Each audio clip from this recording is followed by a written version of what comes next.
Noong 2142, ina-activate ng isang space probe ang mga system nito kapag nahanap nito ang nawasak na Nostromo, ang ship mula sa unang alien na pelikula.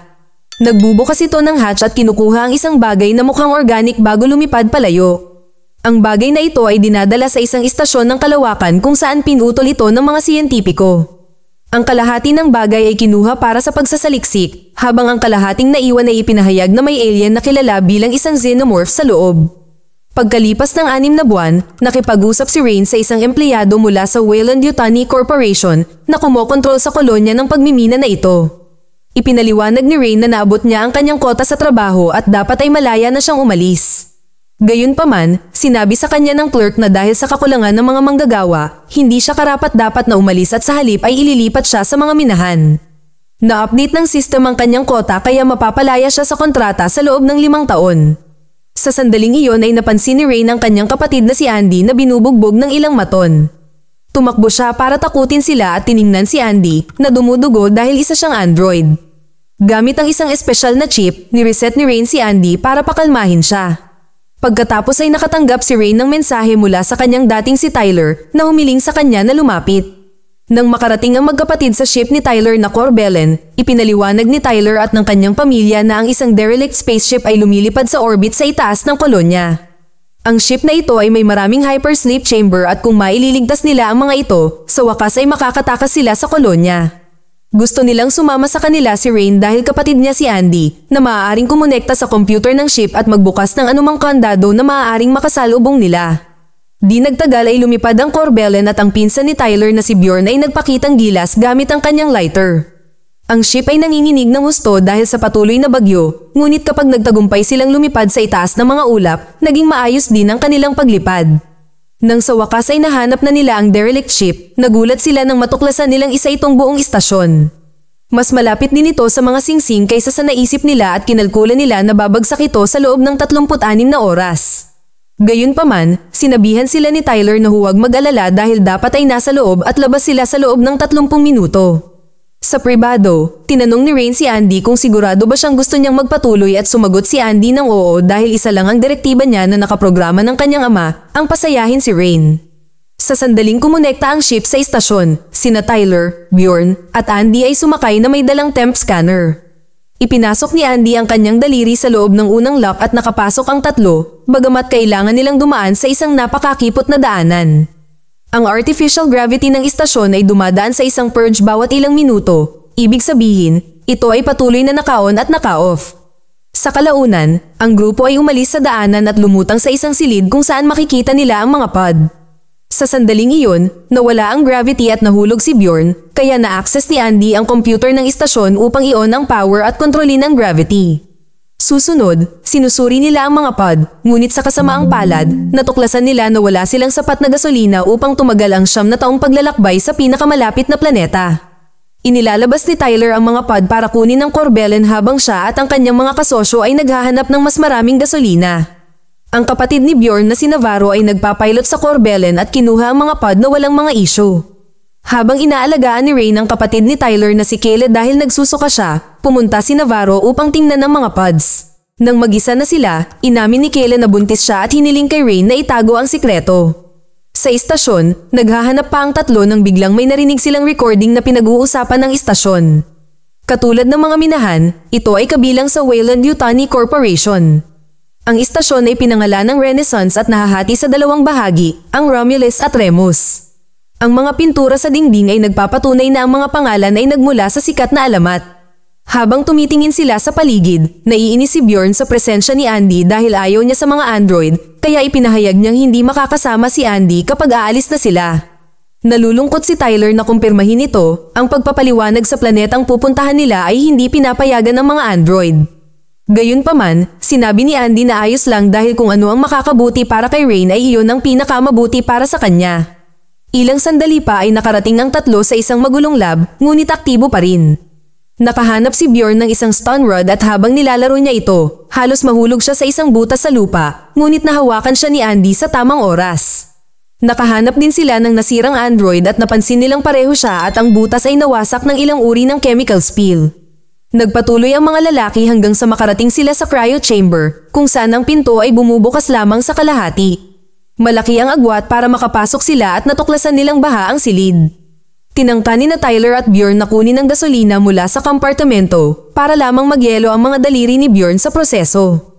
Sa sandaling iyon ay tumunog ang alarma at nagsasara ang pinto na nag-iiwan sa kanila na nakulong. Sinubukan ni Andy na buksan ang lock ngunit hindi niya magawa dahil nangangailangan ito ng mas mataas na clearance. Ang computer sa kalapit na silid ay nagpapahiwatig na sa loob ng cryo chamber ay may mga nakaperming alien na kilala bilang mga facehugger na nagsisimula ng magising. Walang choice sina Navarro at Rain kundi pumunta sa istasyon para iligtas ang kanilang mga kaibigan. Nahanap ni Rain ang nawasak na android at gustong tingnan kung pwede niyang mailipat ang mga kredensyal nito kay Andy. Nagising ang android at sinubukang atakihin si Rain, kaya mabilis na tinanggal ni Navarro ang module nito para isara ito. Tumakbo ang mga babae sa lab at binigay sa mga lalaki ang module sa isang makitid na puwang sa pinto. Inilagay ni Tyler ang module sa loob ni Andy na nag-freeze habang nagre-reboot. Sa sandaling iyon ang mga facehugger ay natapos sa paggising at lumabas sa mga pods upang magtago sa tubig.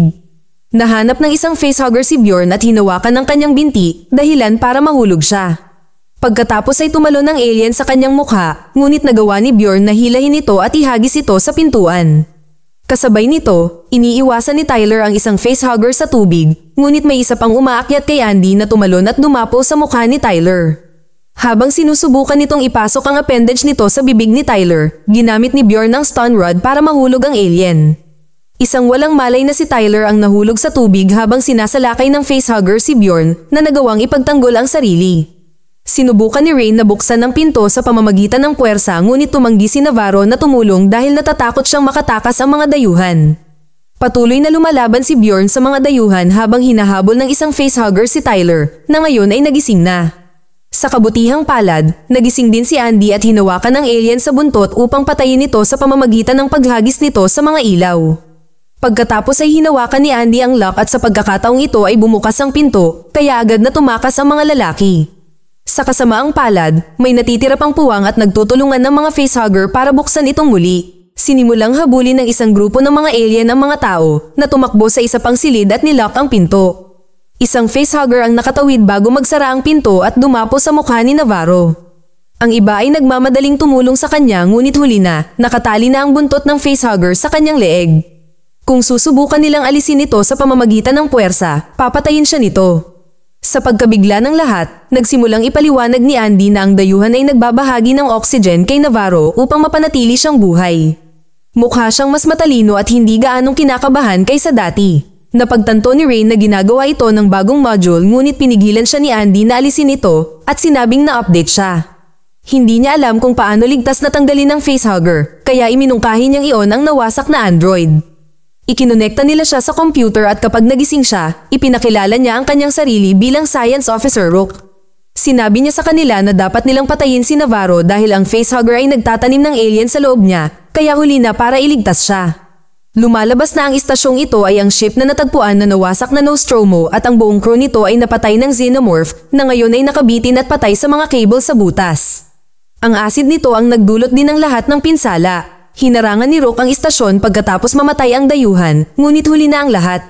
Pagkatapos ay nakaisip ng ideya si Rain, dapat nilang subukang gamitin ang cryonic liquid para i-freeze ang facehugger. Itinutok ni Tyler ang likido sa alien at sa sandaling lumuwag ang buntot nito, inalis nila ito sa mukha ni Navarro. Sinubukan ni Tyler na patayin ito, gayunpaman, nakatakas ang facehugger sa butas ng lupa. Natutuwa ang lahat na makitang maayos si Navarro, ngunit binalaan sila ni Rook na mayroong 60% na posibilidad na ang isang dayuhan ay nakapasok na sa loob niya. Sinabi ni Andy sa grupo na hindi nila dapat isama si Navarro, kaya hinampas siya ni Bjorn ng pamalo para patalsikin siya. Nananatili si Rain upang tulungan siya at ginamit ni Bjorn ang pagkakataong tumakbo kasama si Navarro. Biglang may narinig si Andy at nagmamadaling pumunta sa koridor para matuklasan na hinarangan ni Bjorn ang mga pinto. Hinawakan ni Andy ang isang pinto upang subukang panatilihing bukas ito, kaya tumakbo si Bjorn sa susunod at mabilis itong isinara.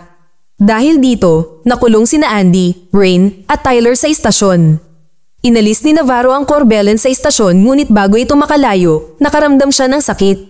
Gumamit siya ng isang espesyal na ilaw sa kanyang katawan at natuklasan na mayroon siyang isang alien sa loob, gaya ng sinabi ni Rook.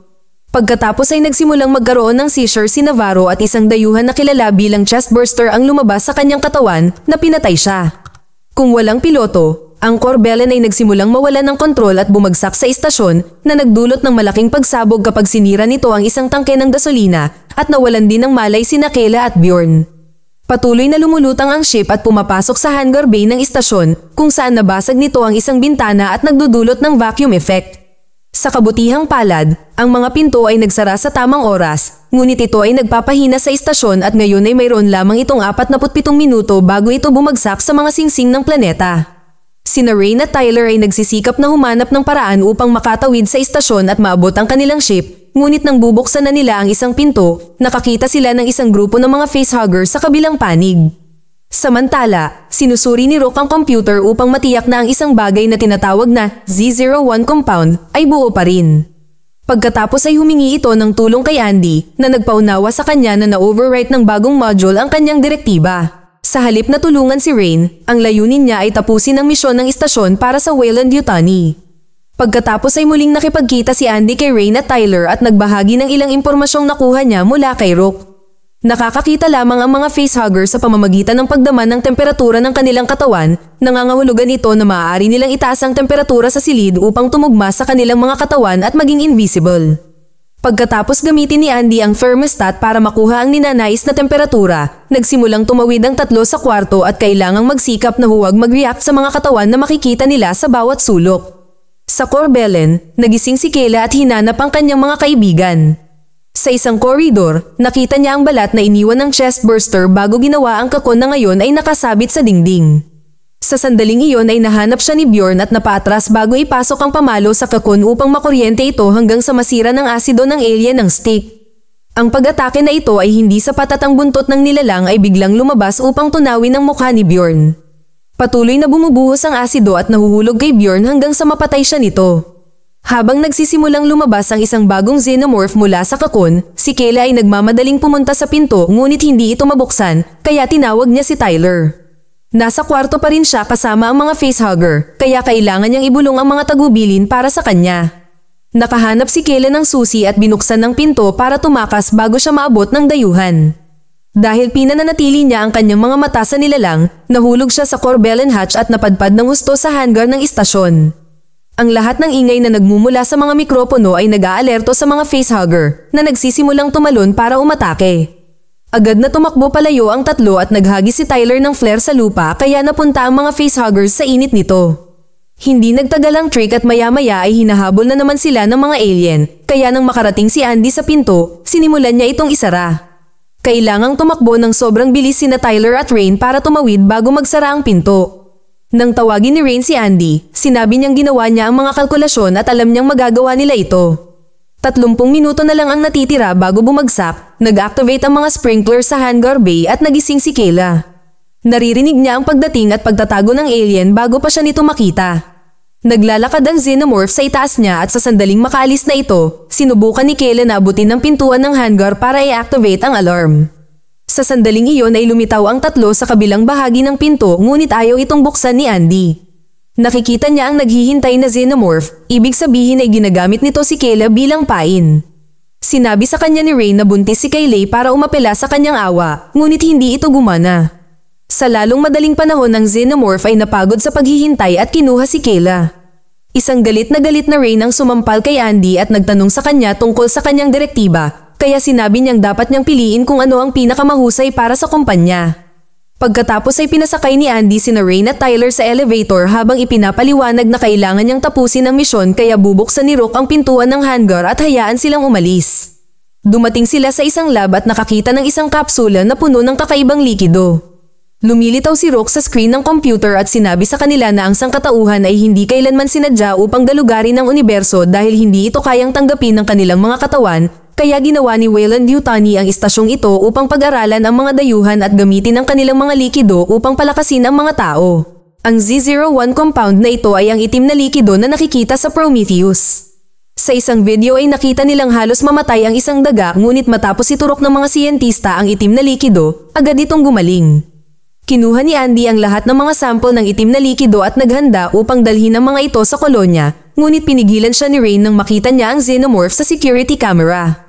Pagkatapos ay kumuha si Andy ng 2 pulse rifles mula sa isang cabinet at ibinigay ito kina Rain at Tyler, na sinasabi sa kanila na gamitin lamang ito kung kinakailangan dahil kung ang alien ay dumura ng acid, ito ay magdudulot ng pagkasira ng katawan ng ship. Umalis ang tatlo sa lab, hindi alam na nagpe-play pa rin ang video. Nag-mutate pala ang daga sa patay na halimaw na nakita nila sa loob ng isang kahon. 20 minuto lang bago ang impact, ang trio ay nagsimulang tumawid sa istasyon at nakahanap ng maraming xenomorph resin na nangangahulugang mayroong higit sa isa sa paligid. Nang buksan ni Andy ang mga ilaw sa susunod na koridor, naiinis silang makakita ng buong alien na pugad sa mga dingding. Gustong bumalik ni na Andy at Rain at maghanap ng isa pang koridor, ngunit narinig ni Tyler ang boses ni Kayla at nagmamadaling pumasok sa pugad. Sinundan siya ni Rain at nakita nila ang maraming katawan na nakakulong sa alien go, kasama na ang kay Kayla. Hinila siya ng 2 palabas at itinuro ni Andy na hindi pa siya natataniman ng alien dahil walang patay na facehugger sa kanyang paanan. Napakahina pa rin ng kanyang pulso, kaya nag-aalok si Andy ng itim na likido na i-inject sa kanyang katawan upang matulungan siya. Bago ito magamit ni Tyler, pinigilan siya ni Rain dahil nag-iingat siya sa sangkap at sinabi sa kanya na maaaring mabuhay si Kayla kung dadalhin siya sa isang cryo chamber. Sa sandaling iyon ay nakarinig sila ng xenomorph na sumisigaw at papalapit, kaya tumakbo sila palabas ng pugad patungo sa isa pang silid. May isa pang xenomorph doon at sinubukan nitong saksakin si Rain gamit ang buntot nito, ngunit tumalon si Tyler para protektahan siya at sa halip ay nasaksak. Pagkatapos ay ginamit ng dayuhan ng katawan ni Tyler para tamaan si Andy at mawalan ng kakayahan bago hilahin si Tyler sa pugad, kung saan mas maraming nilalang ang pumapaligid sa kanya at pumatay sa kanya. Nagmamadaling pumasok sina Rain at Kayla sa elevator at nakatakas bago sila maabot ng mga dayuhan. Gayunpaman, hindi mapigilan ni Rain ang pag-iisip tungkol sa kanyang kapatid, kaya ibinaba niya si Kayla at ibinigay ang mga sample sa hangar bay at sinabihan siyang bumalik sa kolonya gamit ang Corbellen. Pagkaalis ni Rain, nag-alala si Kayla sa kanyang sanggol at nagpa siya na mag-inject sa sarili gamit ang itim na likido. 10 minuto na lang ang natitira bago ang impact, nakarating si Rain sa pugad at inalis ang module kay Andy bago siya i-reset. Paggising niya, bumalik siya sa dati niyang sarili. Papalapit na ang mga xenomorph at tumakbo ang 2, ngunit tumanggi si Rock na buksan ang mga pinto para sa kanila dahil maaaring ilagay sa panganib ang itim na likido. Habang galit na nag-shoot ng screen si Rain, lumabas si Rock sa Corbellen system at hiniling kay Kayla na bigyan siya ng access sa ship. Hindi pinapagana ng ulan ng gravity ng istasyon at sinimulan nila ang pagbaril sa mga xenomorph. Ngayon ang kanilang acid blood ay lumulutang sa paligid sa halip na mahulog sa katawan ng ship. Sa pagpigil sa kanya ni Andy, walang awa na binabaril ni Rain ang bawat nilalang hanggang sa mamatay silang lahat. Pagkatapos ay nagsimulang mag-navigate ang duo sa mga corridors habang maingat na iniiwasan ang acid. Gayunpaman, muntik nang bumangga si Rain dito kaya pinaputok niya ang kanyang rifle upang puwersahang mahulog. Sa kalaunan, nakarating ang 2 sa elevator shaft at nagpaplanong umakyat dahil hindi gagana ang elevator ng walang gravity. Tumalon si Andy pero hindi makagalaw si Rain dahil may xenomorph na humawak sa binti niya. Agad niyang binaril ang braso nito at nagsimulang lumutang pataas, hindi niya namalaya na gumawa ng butas ang asido sa pinto. Nakahawak si Andy sa hagdan habang sinusubukan ni Rain na bawiin ang ripple na lumulutang palayo. Sa sandaling iyon ng gravity ay dumaan sa isang purge at bumagsak ang ulan. Pababa na rin ang elevator pero buti na lang naabutan ito ni Andy. Bago siya bumagsak sa lupa, hinawakan ng isang xenomorph si Rain gamit ang buntot nito. Habang si Rain ay desperadong humahawak sa hagdanan na sinusubukang tumakas, ang kawalan ng gravity ay nagpapabagsak sa lahat ng acid sa corridor at napinsala ang katawan ng ship na lumilikha ng isang vacuum effect. Pinapabagal nito ang pag-akyat ng mga xenomorph sa baras kasabay ng pagbitaw ni Andy sa elevator na bumaba ng napakabilis at dinudurog ang lahat ng nilalang. Ligtas ang ulan sa hagdan at kapag umabot na ang elevator sa lupa, tinatakpan nito ang butas at pinipigilan ang vacuum. Sa kasamaang palad, may natitira pang xenomorph sa shaft at lumapit ito kay Rain kasama ang isang facehugger. Sa sandaling iyon nahanap ni Andy ang baril at bumaba habang nagpapaputok na pinatay ang parehong nilalang sa ilang segundo. Biglang natapos ng computer ang countdown at nagsimulang mag-slide ang istasyon sa mga ring. Sa wakas ay nakarating sina Andy at Rain sa ship at natagpuan si Kayla na walang malay. Agad na ina-activate ni Rain ang autopilot ng ship at ang Corbellen ay namamahala na lumipad palabas ng istasyon bago ito ganap na bumagsak sa mga ring. Pagkatapos ay inilagay ni Rain si Kayla sa cryopod at pinutol ang link patungo sa istasyon upang hindi na sila kutsain ni Rock. Siya ay nawasak kapag ang istasyon ay gumuho. pinatulog ni Rain si Andy bago siya magsimulang maghanda ng cryopod para sa kanyang sarili. Napansin niya ang isang screen na nag-aalerto sa kanya ng mga critical na vitals at binuksan niya ang isa pang pod upang makitang sumisigaw si Kayla. Ang itim na likido pala ay nagpabilis sa kanyang pagbubuntis at siya ngayon ay nanganak ng malaxenomorph na kakon. Agad na pinutol ni Rain ang pusod at inalis ito upang sirain, ngunit kailangan niyang ihulog ito kapag nakita niya ang asido. Bumukas ang kakon, tumambad sa loob ang isang nakakatakot na sanggol. Ang asid ay nasusunog sa sahig at ang kakon ay dumapo sa cargo bay. Kapag nakita ng ship na nakompromiso ang kargamento, pinasara nito ang autopilot at binago ito sa manual. Gamit ang isang nagyayelong armas na dala niya, tumakbo si Rain sa cargo bay at nakitang walang laman ang kakon, kaya nagsimula siyang sundan ang napakapangit na mga yapak ng alien. Kasabay nito, nagising si Andy at tiningnan si Kayla na gumagawa ng parang uhog na substance sa halip na gatas. Biglang lumitaw ang kanyang anak na ngayon ay malaki na at hinampas si Andy bago lumipat sa ibabaw ng ina nito para kumain sa kanya na ikinamatay niya. Dumating si Rain at sinubukan itong atakihin, ngunit mabilis siyang dinisarmahan ng nilalang at pinatumba siya. Ang nabasag na nagyayelong armas ay naglalabas ng nagyayelong usok na nakakagambala sa nilalang habang si Rain ay tumatakbo pabalik kay Andy, ngunit siya ay napakabigat para makagalaw. Nakita niya ang nilalang na sumusunod sa kanya, kaya nag-iisang tumakbo si Rain at nilock ang pinto sa likod niya. Mabilis ding bumababa ang temperatura sa kwartong ito, kaya nagsuot si Rain ng spacesuit para mabuhay. Habang pinipilit ng nilalang na buksan ng pinto, tumalon si Rain sa cargo bay at sinimulang tanggalin ang mga manual lock na nagbabalak na ilabas ang buong bay kasama ang halimaw. Binuksan niya ang unang 3 kandado ng napakabilis ngunit bago niya magawa ang pang-4, hinampas siya ng nilalang. Napansin ni Rain ang kakon sa malapit at tinapik ito, hinahayaang matunaw ang asid sa sahig. Ang kanyang suit ay nakakabit sa ship gamit ang isang lubid upang hindi siya lumutang kapag siya ay nahulog, ngunit kapag siya ay nagsimulang umakyat pabalik, hinawakan ng nilalang ang kanyang ulo at nabasag ang kanyang helmet. Nang mapansin na nakahawak ito sa bay gamit ang buntot nito, hinila ni Rain ang kanyang lubid at binuksan ng huling kandado, inilabas ang buong bay module at pinapatay ang halimaw kapag bumangga ito sa mga singsing. Masyadong malapit ang ship sa mga singsing at nag-reactivate ang mga sensor sa autopilot, kaya ligtas na nakaakyat pabalik si Rain bago lumipad ang Corbellen.